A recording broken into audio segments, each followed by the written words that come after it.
भाषेला प्रचंड महत्त्व दिलेलं आहे, फार आवश्यक आहे. अहो, मराठी इतकं वैभव दुसऱ्या कुठल्याही जगातल्या भाषांमध्ये मिळणार नाही. मराठीसारखे खाद्यपदार्थ, आपले कपडे, आपल्या फॅशन्स, आपल्याकडचे क्रीडा प्रकार, आपल्याकडचे बैठे खेळ, मैदानावरचे खेळ, मी मगाशी सांगितलेलं हे सगळं साहित्य, मराठी नृत्यकला, चित्रकला, शिल्पकला, संगीतकला, चित्रपट, नाटक, तमाशे, यातलं काहीही दुसऱ्या भाषेत इतकं मोठं वैभव नाही. मी म्हटलं तसं ही 250 साहित्य संमेलनं भारतातल्या एकाही भाषेत होत नाहीत. दरवर्षी मराठी भाषेमध्ये जवळजवळ 800 दिवाळी अंक निघतात. आत्ता दिवाळी चालू आहे. संदीप जो किल्ल्यांच्या वरती दरवर्षी विशेष अंक काढतो, असे 4-5 आत्ता किल्ल्यांच्या वरती निघत आहेत. दुसऱ्या भारतातल्या एकाही भाषेत हे होत नाही. लक्षात, हे फक्त मराठीमध्ये. त्यामुळे मला असं वाटतं की त्याचं महत्त्व आपण आपल्या मुलाबाळांना स्वतः जाणायला पाहिजे. ते इंग्रजी अजिबात वाईट नाही, हिंदी कुठलीच भाषा वाईट नाही, भाषा जितक्या जास्त येतील. म्हणून मी मगाशी म्हटलं की संस्कृत आपली आजी आहे. मराठीसहित सगळ्या भारतातल्या भाषा, हिंदी, इंग्रजी, या आपल्या, मराठी आपली आई आहे. या बाकीच्या सगळ्या भाषा आपल्या मावशा आहेत. मराठीत एक म्हण आहे बघा, माय मरो आणि मावशी जगो. ते नवीन मुलांना समजावून सांगा. त्यांना वाटतं आई मेली पाहिजे आणि मावशी जगली पाहिजे, असा अर्थ नाही आहे. दुर्दैवाने जर आई गेली तर तिच्या इतकं प्रेम देणारी, काळजी करणारी, जिव्हाळा असलेली, आपुलकी असलेली व्यक्ती कोण, म्हणून मावशीचा उल्लेख होतो. मावशी या शब्दाचा उल्लेख जर तमाशामध्ये झाला तर त्याचा अर्थ बदलतो, हेही त्यांना समजावून सांगायला पाहिजे. नाहीतर तमाशात गेल्यावर, तिथे ऐकायला गेल्यावर म्हणेल माय मरो आणि मावशी जगो, वेगळा अर्थ आहे. इतकं प्रचंड आपल्याकडे सामर्थ्य आहे. आपण सगळे मोबाईल वापरतो.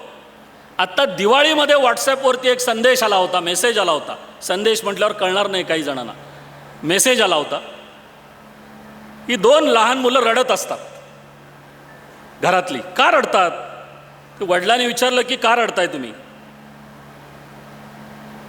तर ते म्हणाले की बाबा, आई म्हणाली थोड्या वेळानं मी तुमच्या बाबांचा ऑक्शन करणार आहे. इंग्रजीमध्ये ऑक्शन म्हणजे लिलाव. आई म्हणाली थोड्या वेळाने मी बाबांचं तुमच्या ऑक्शन करणार आहे, म्हणून आम्ही रडतोय. तेव्हा ते वडील म्हणतात, अरे ऑक्शन नाही, त्याला औक्षण म्हणतात. निदान मातृभाषा त्यासाठी तरी शिका. म्हणजे 2 वाक्यात बापाचा लिलाव आपल्याकडे भाषेतली गडबड झाल्यामुळे किती होऊ शकतो. भाषा चांगली बोलता आली नाही तर मंत्र्यांना राजीनामे द्यावे लागतात. महाराष्ट्रात बघितलेलं आहे आपण. एका शब्दाच्या फरकाने, सोपं नाही आहे ते. राज्य करणं तसं सोपं नाही आहे. आणि मग शिवाजी महाराजांचं नाव जर आम्ही उठता बसता घेणार असू तर महाराजांनी बाकी युद्ध आणि त्या तपशिलात जायला नको. पण एक बाळकृष्ण बुवा संगमेश्वरकर शास्त्री नावाचा एक विद्वान, दैवज्ञ सोनार, हा स्वराज्यात राहत होता. आणि महाराजांना कळलं की जेव्हा ज्योतिषाचा त्यांचा अभ्यास चांगला आहे, खगोलशास्त्राचा अभ्यास चांगला आहे, तेव्हा महाराजांनी या बाळकृष्ण बुवा संगमेश्वरकर शास्त्र्यांकडून कर्ण कौस्तुभ नावाचा ग्रंथ लिहून घेतलाय. काही दुरुस्ती असेल तर दीक्षित सर करतील त्याच्यामध्ये. महाराजांचं इतकं बारीक लक्ष होतं, म्हणून आपण शिवाजी महाराज की जय म्हणतो. आणि मग त्या पुढच्या जबाबदाऱ्या आपल्यावर येतात. हा इतका वारसा आपल्याला प्रचंड जो लाभलेला आहे तो जपायला पाहिजे असं माझं मत आहे. मगाशी आपण उल्लेख केलात की केवळ भाषा नाही तर माणूस पण आपल्यातला हरवलेला आहे. आपल्या अरुणजी बोलताना म्हणाले, आणि ते खरंच आहे. मी 2 मिनटात माझा आवरतो, माझी वेळ 2 मिनटं अजून शिल्लक आहे. आणि ते माणूस पण मात्र आता आपण जपायची फार गरज आहे. त्याचं कारण एक गोष्ट मराठीतली सांगतो 2 मिनटाची आणि थांबतो. महाराष्ट्राची स्थापना जेव्हा 1 मे 1960ला झाली, त्यानंतर अकलूजला एक कार्यक्रम होता. त्याला चव्हाणसाहेब होते, शंकरराव मोहिते पाटील होते. मी फार तपशिलात जात नाही. त्यावेळेला चव्हाणसाहेब असं म्हणाले की आता महाराष्ट्र आपल्या हातात आला आहे, म्हणजे स्वतंत्र. आपला महाराष्ट्र संपूर्ण महाराष्ट्र आजही झालेला नाही. लक्षात घ्या, बेळगाव आणि 864 खेड्यांमधली 10 लाख मराठी भाषिक माणसं आजही गुलामीमध्ये आहेत, पारतंत्र्यात आहेत. मी अनेक वेळा मार खाल्ला आहे, त्यामुळे वेदना, थंडी वाजली की पायात दुखायला सुरुवात होते. कर्नाटक पोलीस म्हणजे अक्षरशः यम आहेत. येळूर नावाचं मराठी भाषिक गाव आहे. तिथे एकदा पोलिसांनी मारहाण केली. का तर आपण मराठी फलक लावला ग्रामस्थांनी. एका घरामध्ये माणसं नाहीत तर ते जाताना जनावरांना मारून गेले. एवढे क्रूर पोलीस तिथे असताना सुद्धा आजही मराठी भाषिक बेळगाव आणि परिसरामध्ये दरवर्षी डिसेंबर ते फेब्रुवारीमध्ये 14 साहित्य संमेलनं होतात. 14 साहित्य संमेलन होतात आजही. आणि यंदा माझं काय हे माहीत नाही. मी सासवडला संमेलनाला होतो त्यावेळेला संदीपचा फोन आला की तुम्ही इकडच्या संमेलनाला याल का. आज मी इकडच्या संमेलनाला आलो तर बेळगावचा फोन आला आहे की जानेवारीमध्ये बेळगावला संमेलन आहे तिकडे याल का. मुद्दा मला वाटतं काहीतरी हा पायगुण संदीपचा दिसतोय तुमच्या सगळ्यांचा. पण जी कथा मला सांगायची, चव्हाण साहेब म्हणाले की महाराष्ट्राचा विकास आता आपण आपल्या पद्धतीनं करू. तेव्हा शंकरराव मोहिते पाटलांनी एक कथा सांगितली होती. ती कथा 2 मिनिटात सांगतो आणि पुढे जातो. ती फार विस्तृत कथा आहे पण त्याचा आशय लक्षात घ्या. जे राजीव गांधी अलीकडच्या काळात म्हणाले की जेव्हा केंद्र शासन 1 रुपये खाली देतं तेव्हा फक्त 15च पैसे त्यातले शेवटी खर्च होतात, 85 पैसे कुठे जातात ते कळत नाही. ते राजीव गांधींच्या काळातही कळत नव्हतं, आजही बऱ्यापैकी कळत नाही आहे. तर तेव्हा शंकरराव मोहिते पाटील म्हणाले की काय आमच्या इथनं खेडेगावातनं रस्ता नव्हता, तिट्ट्यावरनं शनिवारी आपल्या शहरात जाणारा एक माणूस होता. आता तो कोणतरी कर्मचारी असेल, मी आता कोण आहे ते सांगत नाही, नाहीतर त्या संघटनांचे निषेधाचे ठराव चालू होतील. हल्ली भावना किती वेळा दुखावतील सांगता येत नाही कुणाच्या. तेव्हा ते मूळ कथेत वेगळं आहे, पण कोणतरी एक माणूस आणि त्यांनी चालत जायचं 5 किलोमीटर आणि मग तिथनं गाडी पकडायची, मग पुढे सोलापूरला जायचं. हे एका निरक्षर असलेल्या बाईला माहीत होतं.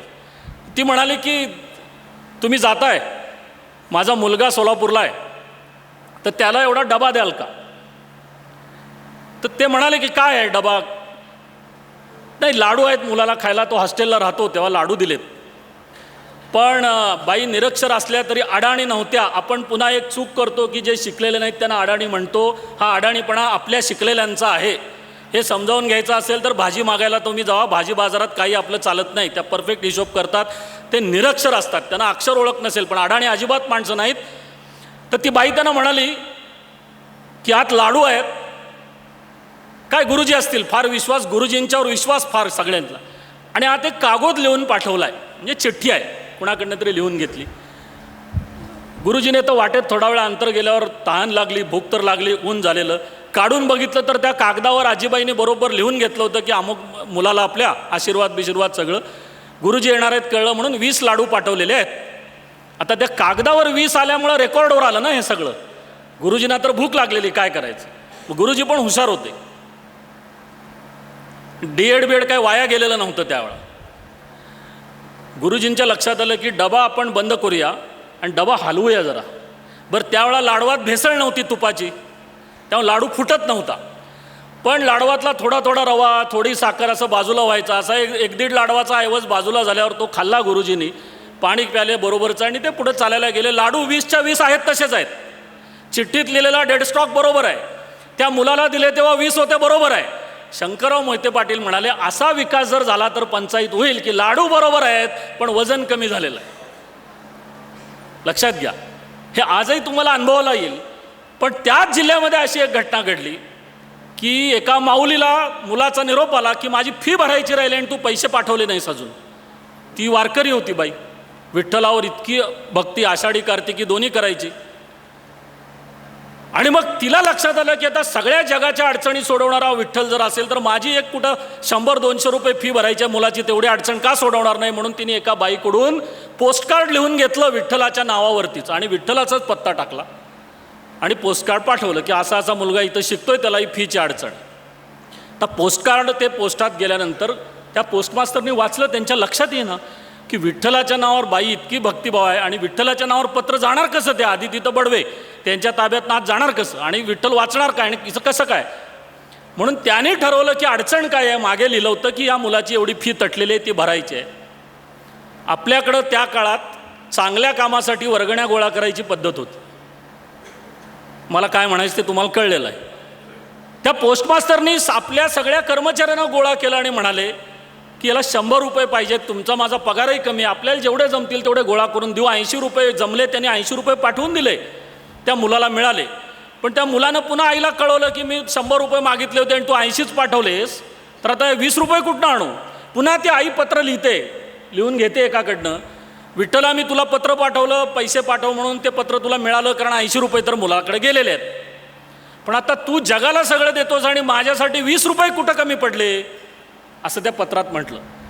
पण 20 रुपये काय तुझ्याकडे कमी नसतील. हे सगळं पत्र पुन्हा त्या पोस्टमास्टरकडे आलं पहिल्याच. आणि त्यांनी वाचताना मात्र त्यात एक दुरुस्ती होती की विठ्ठला तुला 20 रुपये कशाला कमी पडले असतील, तू दिलाच असशील. पण आली पोस्टात एवढा भ्रष्टाचार वाढलाय की पोस्टमास्टरने 20 रुपये खाल्ले असतील, त्यामुळे ते मुलाला मिळाले नाहीत. समाजामध्ये बरोबर 20 लाडू पोचवणारी पण लोक आहेत.